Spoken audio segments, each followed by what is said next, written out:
Breaking today, popularity ratings for Meghan Markle in her home country of America are absolutely damning.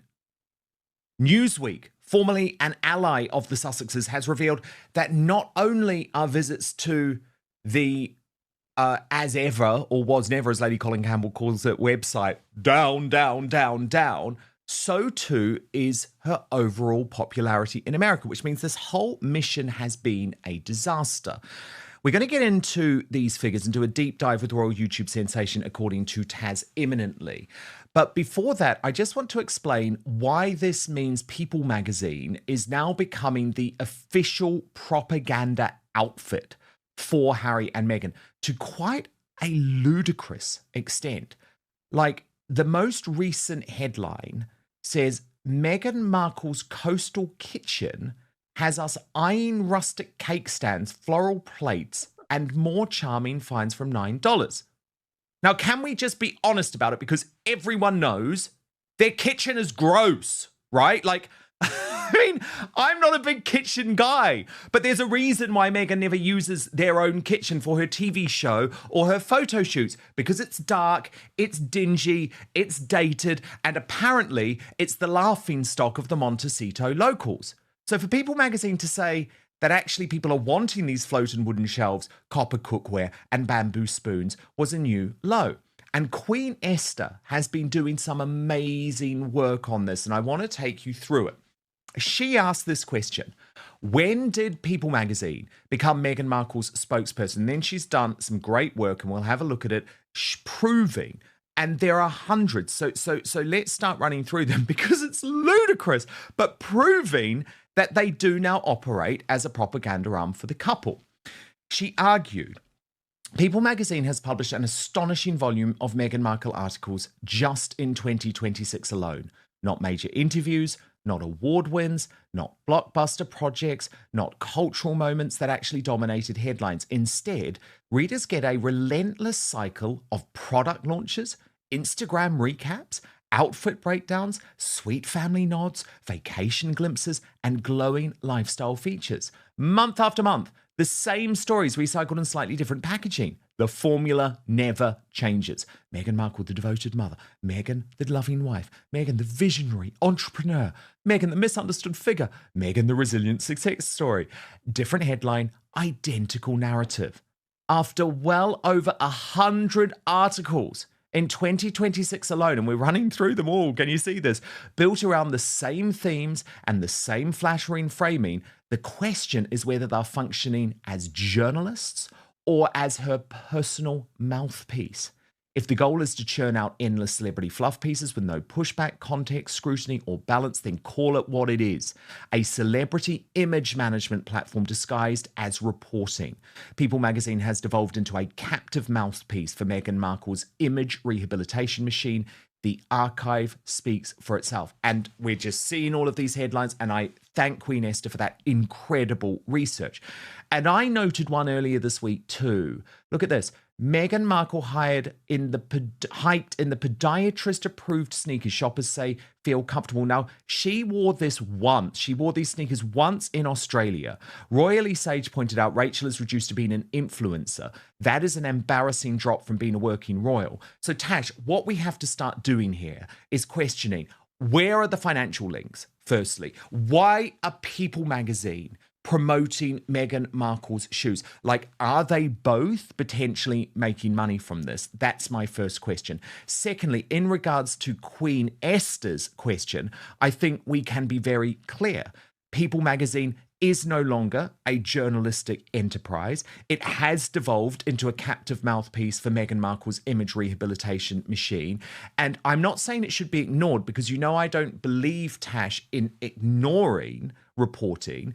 But I think anytime we look at these reports or these cover stories from People magazine, what we just have to understand is that this is coming directly from Harry and Meghan. Sometimes Prince Harry is actually emailing this publication direct, and we take it as that. It's not independent reporting. It's not what you do. It's not what I do. It is what I would describe as a modern day propaganda machine for Harry and Meghan. I I have a theory on this, and I can't imagine they're the only famous people that seem to have this, ridiculous number of articles written about them. People magazine isn't what it was. It used to be a really good magazine that I used to read myself many, many years ago, but it seems to have devolved and it's become just a typical, I would say sometimes, predominantly, a gossip rag, really. But it's not just made up stuff. The people that are like Harry and Meghan are talking directly to them. This is sources close to Harry and Meghan, which, Harry and Meghan's team. And I can't help but feel it's like when people buy a bumper pack of advertising. You want the billboard package that includes a magazine and a certain number of articles. You pay X amount of money, the VIP, the gold package, the bronze package. And I feel like perhaps People magazine is now operating on that sort of thing, that Harry and Meghan operate on PR. They need to get stories out there to tell the world that they're doing great, even though everything is quite clearly and obviously crumbling down around them. And the fact that People magazine ignores the actual truth and the evidence that is out there to show that Harry and Meghan are not doing great across any areas, but they continue this manufactured pumping out of these articles. It's like they bought the gold package and they're going to continue to keep pumping it out. And you see it sometimes as well, where people have picked up on Twitter or X, whatever you want to call it, but where certain magazine outlets will recycle the same article. It's they're same, they're different publications, but it's exactly the same. Sometimes perhaps changing the picture, and it's the same thing that is just being pumped out day after day after day. And I do think it's like you can just buy these marketing packages, because how can they have anyone there that actually does any reporting and not really focus on the terrible things that have gone on with African parks and Harry still promoting them? How can they not talk about the fact that Harry is being sued by Centre Barley, but instead Harry and Meghan's life is great. Harry and Meghan's life is amazing. They know that kitchen that Meghan is posing in is not her kitchen. They know it was a hired house, yet they're still that article saying, oh, look at Meghan, everybody's so jealous of her coastal kitchen. That's not her kitchen. You know it's not her kitchen, but you're still pumping that out there. All of these very real things that are going on with Harry and Meghan, showing again African parks. That one has, absolutely horrific. Centre Barley, even the noise to do with Invictus, everything seems to be ignored, and they just keep pumping out this manufactured nonsense. Like you said, it is just pure Sussex propaganda, and they are ignoring the truth that everybody can see. Today I want to react to a fascinating discussion about Meghan Markle's declining popularity, her as-ever brand, and the increasingly obvious role that celebrity media appears to be playing in maintaining her public image. Now, before we get into this, let's make something clear. There is a difference between facts and opinions. The facts are the polling numbers, the website traffic estimates, and the media coverage. The opinions are what those facts mean. What I want to discuss today is why so many critics believe these trends point to a much bigger problem for Meghan Markle and her commercial brand. Because if you step back and look at the bigger picture, there appears to be a pattern emerging.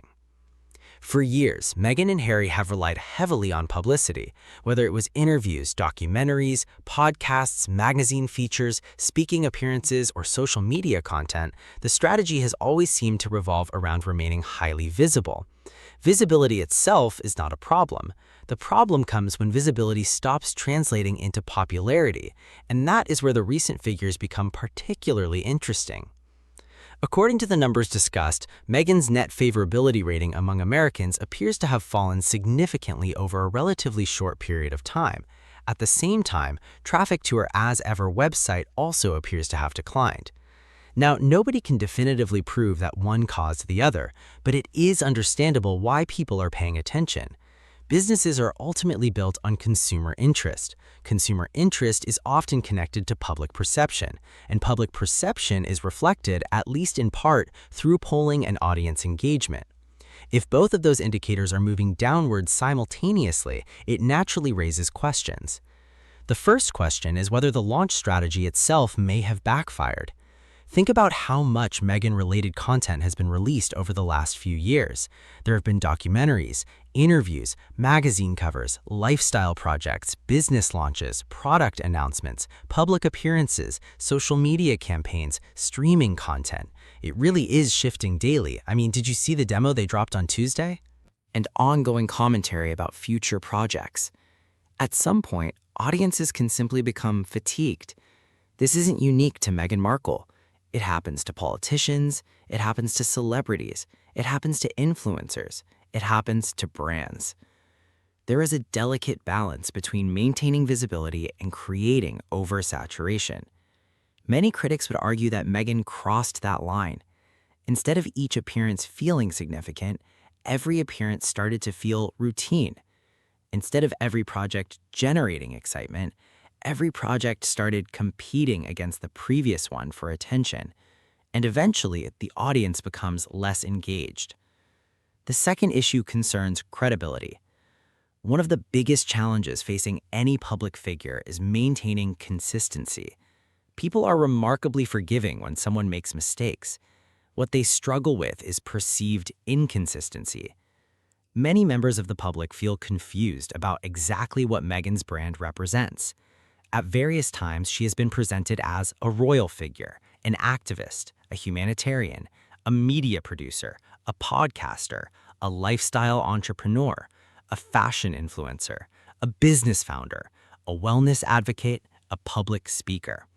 None of those identities are necessarily incompatible, but when all of them exist simultaneously, audiences can struggle to understand the core message. Successful brands tend to have clarity. People immediately understand what they stand for. With Meghan, critics argue that the message has become fragmented, and when a brand becomes fragmented, consumer loyalty often weakens. The third issue is perhaps the most controversial: media coverage. Now, it is impossible to ignore how frequently some publications cover Meghan Markle. Every celebrity receives coverage. That is normal. But critics increasingly argue that certain outlets appear unusually invested in maintaining a positive narrative regardless of circumstances. Again, that is an opinion, but it is an opinion that many people clearly hold. When audiences repeatedly encounter headlines celebrating minor developments while larger controversies receive less attention, skepticism naturally increases. Readers start asking questions. Why is this story being covered? Why is this angle being emphasized? Why does every article seem to tell the same story? Eventually, whether fair or unfair, trust begins to erode. And trust is incredibly difficult to rebuild once it is lost. What makes this particularly interesting is that modern audiences are far more media savvy than they were 20 years ago. People understand public relations, they understand image management, they understand strategic leaks, they understand reputation campaigns. As a result, promotional content is often viewed through a much more critical lens. A glowing article that might once have been accepted at face value is now examined for hidden motivations. People ask who benefits. People ask where the information originated. People ask whether alternative viewpoints have been excluded. That level of skepticism creates a much more challenging environment for celebrities attempting to reshape public opinion. Then there is the business question. Can As Ever succeed long-term? That is ultimately the issue that matters most. Popularity matters, media coverage matters, social media engagement matters, but business performance matters more. A successful company can survive criticism. A successful company can survive negative headlines. A successful company can survive unpopular opinions. What it cannot survive indefinitely is declining consumer demand. The challenge facing any celebrity brand is converting attention into purchases. Attention alone has limited value. Millions of people may know who you are. Millions of people may talk about you. Millions of people may click on articles about you. That does not necessarily mean they will buy your products. In fact, curiosity can often be mistaken for loyalty. Someone visiting a website out of interest is not the same thing as someone making a purchase. Someone watching a video is not the same thing as someone becoming a customer. Someone discussing a brand online is not the same thing as someone supporting that brand financially. This distinction is crucial. Many celebrity ventures generate enormous publicity during launch periods. The real test comes later, later? Can they retain customers? Can they create repeat buyers? Can they expand beyond initial curiosity? Can they establish lasting trust? Those are the questions that determine long-term success, and they are questions that can only be answered over time. Another issue frequently raised by critics is authenticity. Authenticity has become one of the most valuable currencies in modern culture. Consumers want products that feel genuine. They want stories that feel real. They want brands that appear connected to actual experience. Whenever audiences suspect that an image has been carefully constructed, problems emerge. Whether those suspicions are justified or not is often irrelevant. Perception itself becomes reality. If consumers perceive a brand as authentic, they are more likely to support it. If consumers perceive a brand as manufactured, they are more likely to disengage. This is where Meghan's critics believe she faces her greatest challenge, not because they dislike her, not because they disagree with her, but because they increasingly view the public image as heavily managed. And once that perception takes hold, every new initiative faces additional scrutiny. Every new interview is questioned. Every new product launch is analyzed. Every new article is examined. The burden of proof becomes much higher. Of course, it is also important to acknowledge that Meghan continues to have supporters. Not everyone agrees with the criticism. Not everyone views the situation negatively. Many people continue to admire her work, support her projects, and defend her public image. Any balanced discussion should recognize that reality. The public conversation is not one-sided. What is changing, however, is the apparent intensity of enthusiasm. That is what the polling figures seem to suggest. The issue is not necessarily widespread hostility. The issue may simply be declining excitement. And for a celebrity-driven business, declining excitement can be just as significant. The internet moves quickly. Audiences move quickly. Cultural attention moves quickly. Remaining relevant requires constant adaptation. The final point I want to make concerns the future. Some commentators predict complete failure. Others predict eventual recovery. The truth is that nobody knows. Public opinion can change dramatically. Businesses can reinvent themselves. Brands can recover. Reputations can improve. History is filled with examples of celebrities who experienced significant setbacks before returning stronger than ever. At the same time, history is also filled with examples of public figures who ignored warning signs until it was too late. The next few years will likely determine which category Meghan ultimately falls into. What seems clear is that the conversation has changed. A few years ago, discussions focused on potential. Today, discussions increasingly focus on performance.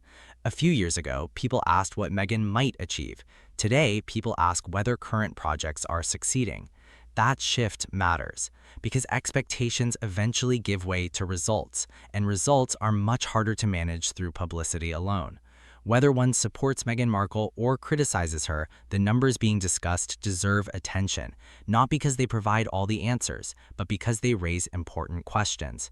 Questions about popularity, questions about branding, questions about media coverage, questions about authenticity, questions about business sustainability. Those questions will not be answered by headlines. They will not be answered by social media arguments. They will not be answered by public relations campaigns. They will be answered by what happens next. And that is why the story remains so interesting to watch.